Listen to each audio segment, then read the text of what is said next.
This is Ramya from TEMLA Kolancheri. What is the difference between a physiotherapist and an occupational therapist?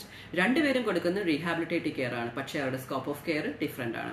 ഇവർക്ക് രണ്ടുപേർക്കും കൊടുക്കേണ്ട information mix-up ആയിട്ട് discharge പ്ലാനിൽ തന്നു കഴിഞ്ഞാൽ students often confused ആവാറുണ്ട്.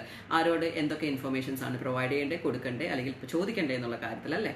So let's see in detail. Physiotherapist എന്ന് പറഞ്ഞാൽ ആരാണ്? He will be concentrating on the movements and activities of a patient, especially the active and passive exercise programs. പുള്ളി monitor ചെയ്യും, evaluate ചെയ്യും, assess ചെയ്യും, educate ചെയ്യും. എന്തിന്? ഈ പേഷ്യന്റിന്റെ ആക്ടിവിറ്റീസും മൂവ്മെന്റ്സും മൊബിലിറ്റി അസോസിയേറ്റ് ചെയ്ത കാര്യങ്ങൾ. അതേസമയത്ത് ഒക്യുപേഷണൽ തെറാപ്പിസ്റ്റ് ആരാണ്? He will be assessing the physical disability and assess the equipment the patient uses to overcome the present scenario. Okay, എന്തൊക്കെ മോഡിഫിക്കേഷൻസ് ആണ് വരുത്തേണ്ടത്, അല്ലെങ്കിൽ എന്തൊക്കെ എക്യുപ്മെന്റ്സ് ആണ് പേഷ്യന്റിന് വേണ്ട ഈ ഒരു പ്രസന്റ് സിനാരിയോ ഓവർകം ചെയ്യാനായിട്ട്. എക്സാമ്പിൾ പറഞ്ഞു കഴിഞ്ഞാൽ, പേഷ്യന്റിന് ലോങ് ടേം ആയിട്ട് വീൽ ചെയർ യൂസ് ചെയ്യണമെങ്കിൽ ഈ പേഷ്യന്റിന്റെ സ്റ്റെയർസ് മാറ്റി അവിടെ ഇൻസ്റ്റഡ് മോഡിഫിക്കേഷൻ വരുത്തണം.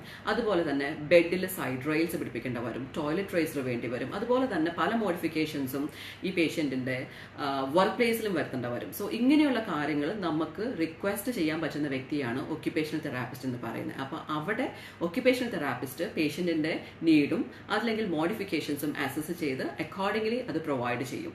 സോ രണ്ടുപേരുടെ സ്കോപ്പ് ഓഫ് കെയർ മനസ്സിലായെന്ന് വിചാരിക്കുന്നു. Thank you.